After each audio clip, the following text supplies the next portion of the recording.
वृषभ राशीच्या व्यक्तींनो, सध्या तुमच्या आयुष्यामध्ये अशी अवस्था चालू आहे का बाहेरून सगळं तुम्हाला नेहमीसारखं दिसतंय.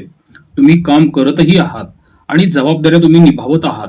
लोकांशी तुम्ही बोलत आहात. कोणालाही वाटत नाही की काही याच्या आयुष्यामध्ये वेगळं चालू आहे. पण तुम्हाला आतून ते माहीत आहे की काहीतरी बदललेलं आहे. तुम्ही त्याच्याबद्दल प्रयत्नही करत आहात, कामही करत आहात. पण तरीही काय होतं, कधी-कधी एक विचार मनात येऊन जातो, की मी इतका प्रयत्न करतोय, पण गोष्टी इतक्या हळू का पुढे जात आहेत? आणि कधी असं वाटतं, की बस आता मला ते काम होतच आलेलं आहे, जवळ आलेलं आहे आणि दुसऱ्या क्षणी असं वाटतं, की अजून खूप अंतर बाकी आहे ते मिळण्यासाठी. कधी एखादं काम पूर्ण व्हायचं जवळ येतं, पण शेवटच्या टप्प्यामध्ये थोडा अडथळा येतो. आणि कधी एखादी संधी दिसते, पण ती पूर्णपणे हातात येत नाही ना. म्हणूनच काय आहे, की सध्या तुमच्या मनात एक विचित्र मिश्रण आहे. आशा आहे, पण थोडी अस्वस्थता पण आहेच. तुमचे प्रयत्न आहेत, पण परिणाम अजून पूर्ण दिसलेले नाहीत. आणि म्हणूनच कधी-कधी तुम्ही स्वतःलाच विचारता, की मी योग्य दिशेने चाललोय का? की मी फक्त धावतच राहिलेलो आहे? आणि लक्षात घ्या, जर हे ऐकताना तुमच्या मनात क्षणभर जरी शांतता आली असेल ना, तर समजून घ्या, तुमच्या आयुष्यात सध्या जे घडतं आहे ना, ती फक्त परिस्थिती नाही. कारण सध्या ग्रहांची स्थिती अशी आहे, की प्रयत्न थांबत नाहीत, पण परिणाम थोडा उशिरा दिसतो. आणि म्हणूनच हा काळ तुम्हाला काही थांबवत नाहीये. तो फक्त तुमच्याशी एक छोटीशी परीक्षा घेत आहे. ग्रहस्थितीचा एक परिणाम कसा असेल? सध्या मंगळ, राहू, बुध, रवी कुंभ राशीमधून चाललेले आहेत. चांगली एक गोष्ट आहे की तुमच्या राशीचा स्वामी शुक्र उच्च झालेला आहे आणि तो शनी बरोबर युती करून मीन राशीमधून गोचर करत आहे. आणि नक्कीच ही गोष्ट जी आहे वृषभ राशीसाठी दिलासादायक असणारच आहे. शनी आणि शुक्र यांची एक समयुती असते, ते काही शत्रू नाही आहेत. लाभात मंगळ, राहू, बुध आणि रवी एकत्र प्रभाव देतात आणि त्याच वेळी गुरुचाही प्रभाव जो आहे ना, तो दिशा बदलायला लागणार आहे येणाऱ्या 11 मार्च पासून. आणि जेव्हा इतके ग्रह एकाच वेळी सक्रिय होतात ना, तेव्हा आयुष्यामध्ये एक वेगळ्या ठिकाणी काहीतरी बदल सुरू होत असतो आणि तो बदल वेगवेगळ्या आयुष्याच्या स्तरांवरती होतो. म्हणूनच सध्या काय आहे, की तुमच्या आयुष्यात एक वेगळी हालचाल तुम्हाला जाणवायला लागलेली आहे. काही गोष्टी ज्या आहेत ना, त्या तुमच्या आयुष्यात अजून स्पष्ट नाहीत, पण वातावरण बदलत असल्याची जाणीव होत आहे. काय होतं, की कधी अचानक तुम्हाला एखादी संधी दिसेल, कधी नवीन लोक तुमच्या संपर्कात येतील आणि कधी एखादा निर्णय घ्यायची वेळ पण जवळ येईल. पण त्याच वेळी काय होतं, सगळं एकदम स्पष्ट नसेल, डोळ्यासमोर थोडी धूळ असेल. कारण की शनी मीन राशीत असल्यामुळे काय होतं, प्रत्येक गोष्ट थोडी थोडी हळूहळू तुमच्या आयुष्यात तयार होत राहील. तो घाईत परिणाम देत नाही, तो आधी परिस्थिती तुमच्या आयुष्यामध्ये तयार करतो. आणि म्हणूनच काय होतं, की सध्या तुमच्या आयुष्यात एकाच वेळी अनेक गोष्टी हालायला लागलेल्या आहेत. कामाच्या क्षेत्रामध्ये सुद्धा काही तुम्हाला बदल दिसू शकतात. पैशाच्या बाबतीत सुद्धा तुमच्या मनात नवीन विचार येऊ शकतात. नात्यांमध्ये काही गोष्टी तुमच्या स्पष्ट व्हायला लागलेल्या आहेत आणि काही निर्णय ह्या टाळताही येत नाहीत ना. पण हा बदल अचानक धक्का देणारा नाहीये. हा बदल काय आहे, हळूहळू तुमची दिशा बदलणारा आहे. म्हणूनच काय आहे, की बाहेरून सगळं नेहमीसारखं दिसत असतं, पण आतून कसं आहे, आयुष्याची रचना बदलायला सुरुवात झालेली आहे आणि ती वृषभ राशीच्या बाबतीत नक्कीच झालेली आहे. म्हणून वृषभ राशीच्या व्यक्तींनो, सध्या एक गोष्ट तुम्हाला जाणवू शकते बरं का, की नक्कीच काहीतरी पुढे सरकणार आहे. तुमच्या आयुष्यात अडकलेला कोणताही प्रश्न असू दे, कदाचित अजून पूर्णपणे तुम्हाला ते दिसलेलं नाहीये, पण नक्कीच तुमच्या आजूबाजूला हालचाल सुरू झालेली आहे. आणि मला ज्योतिषीय भाषेत हीच ती अवस्था वाटते बरं का, की जेव्हा ग्रह नवीन टप्प्याची तयारी करत असतात ना, तेव्हा काहीतरी आजूबाजूला हालचाल होताना दिसून येत असते. करिअरच्या दृष्टिकोनातून जर विचार केला ना, तर लक्षात घ्या बरं का, की करिअरच्या बाबतीत सध्या तुमच्या आयुष्यामध्ये एक वेगळी परिस्थिती होत आहे. हे तुम्ही जॉब करत असाल किंवा व्यवसाय करत असाल ना, तर काही काम थांबलेलं नाहीये, प्रयत्न सुरू आहेत. पण एक गोष्ट स्पष्ट जाणवते बरं का, की कामाचं स्वरूप तुमचं बदलत चाललेलं आहे. पूर्वी वेगळ्या पद्धतीचं होतं, आता त्याचं स्वरूप बदललेलं आहे. कधी अचानकच काम वाढतं आणि कधी अचानकच जबाबदाऱ्या वाढतात. पण त्याच वेळी तुम्हाला म्हणावं तसं समाधान मिळत नाही. म्हणूनच काय होतं, की कधी-कधी मनात तुमचा एक विचार येतो, की मी इतका प्रयत्न करूनही मला अजूनही माझ्या करिअरच्या ठिकाणी गोष्टी ज्या आहेत त्या स्थिर वाटत नाहीत. आणि ह्यामागे कारण आहे नक्कीच सध्याची ग्रहस्थिती. मीन राशीत असलेला शनी तुमच्यासाठी असा काळ दाखवतो, की जिथे प्रत्येक गोष्ट तपासली जाते, तपासून मजबूत केली जाते. आणि म्हणूनच काय होतं, की सध्या प्रयत्न जास्त आहेत, पण परिणाम थोडे उशिरा दिसत आहेत. जे लोक जॉब करतायत ना, त्यांच्यासाठी सध्या काही विशिष्ट गोष्टी तुम्हाला अनुभवण्यास येऊ शकतात. कसं होतं की कधी-कधी अचानक कामाचा ताण वाढेल. कधी काय होतं तुमच्यावर नवीन प्रोजेक्ट टाकला जातो. त्याची तुम्हाला कल्पनाही दिली जात नसते आणि कधी वरिष्ठ लोक असतात ना, ते तुमच्याकडून जास्त अपेक्षा ठेवतात. पण त्याच वेळी पूर्णपणे अधिकारही तुम्हाला देत नाहीत ना.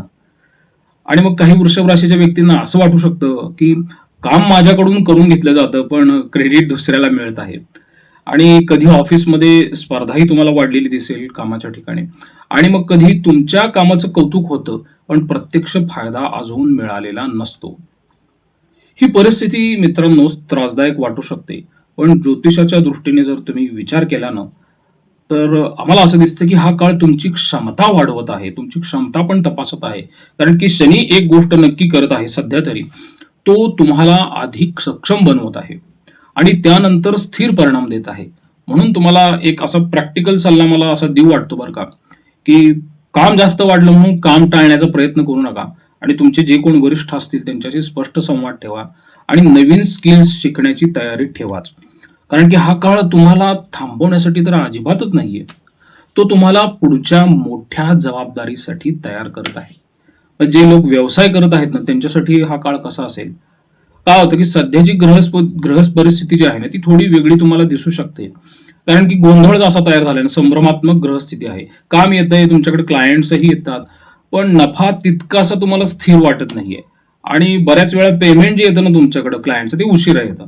त्यामुळे कधी खर्च अचानक वाढतो, कधी तुम्हाला नवीन काम मिळतं, पण त्यात तुम्हाला मार्जिन म्हणावं तसं मिळत नाही, ते कमीच असतं.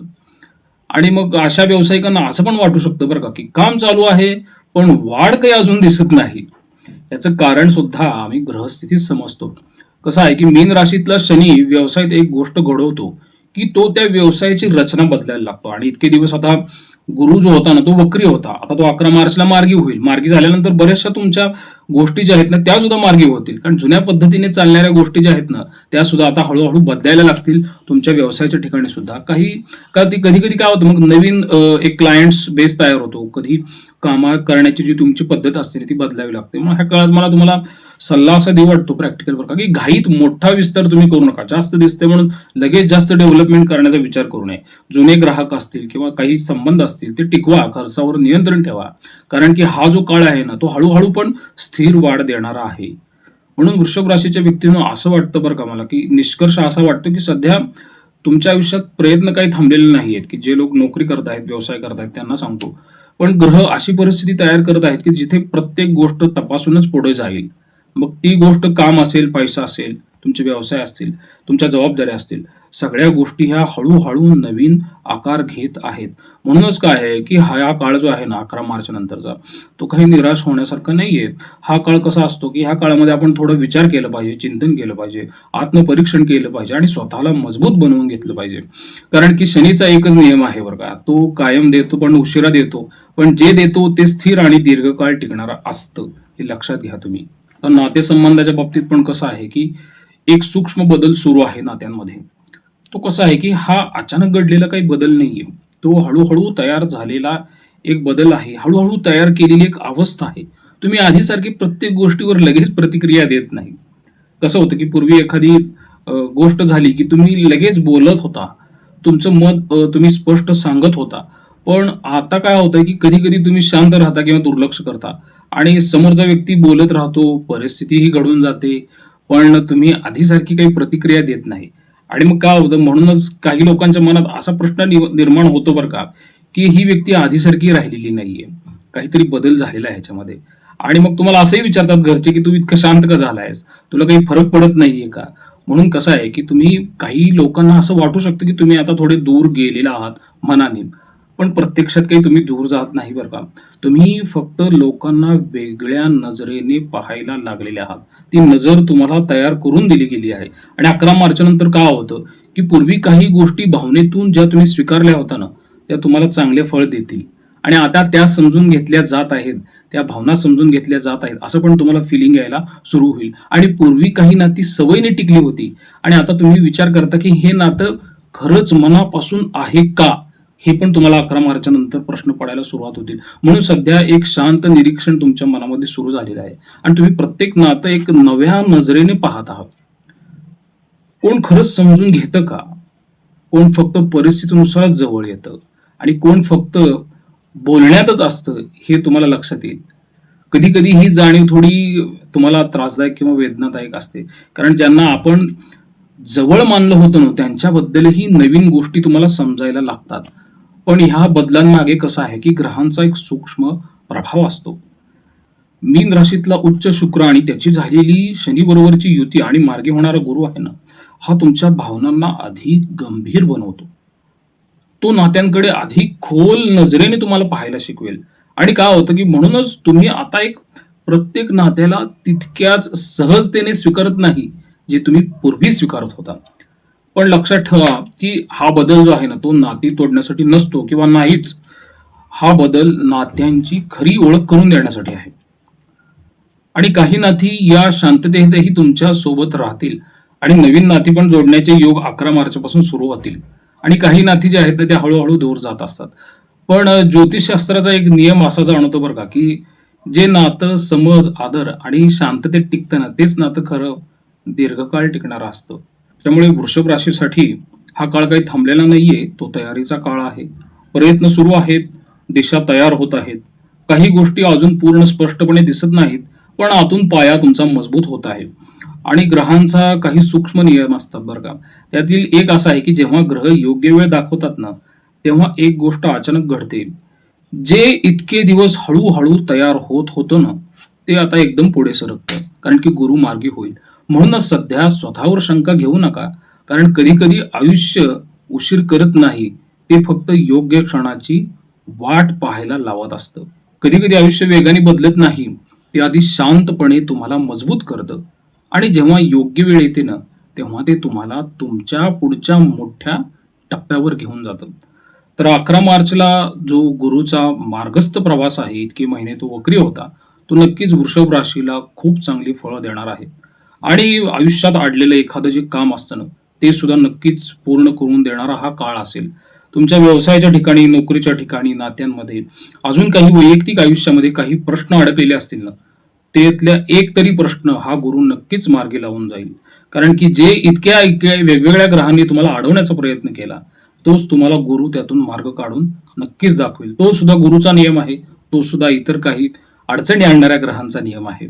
त्यामुळे आता शुभ असणारा तुमच्यासाठीचा गुरु जो आहे ना, तो मार्गी होतोय. त्यात तुमचा राशी स्वामी उच्च आहे. त्यामुळे नक्कीच वृषभ राशीच्या आयुष्यामध्ये अडकलेला एखादा प्रश्न जो आहे ना, तो तुम्हाला स्पष्ट होताना दिसेल आणि त्यातून मार्गही मिळून जाईल. प्रसाद कुलकर्णी, पंढरपूर. श्रीराम.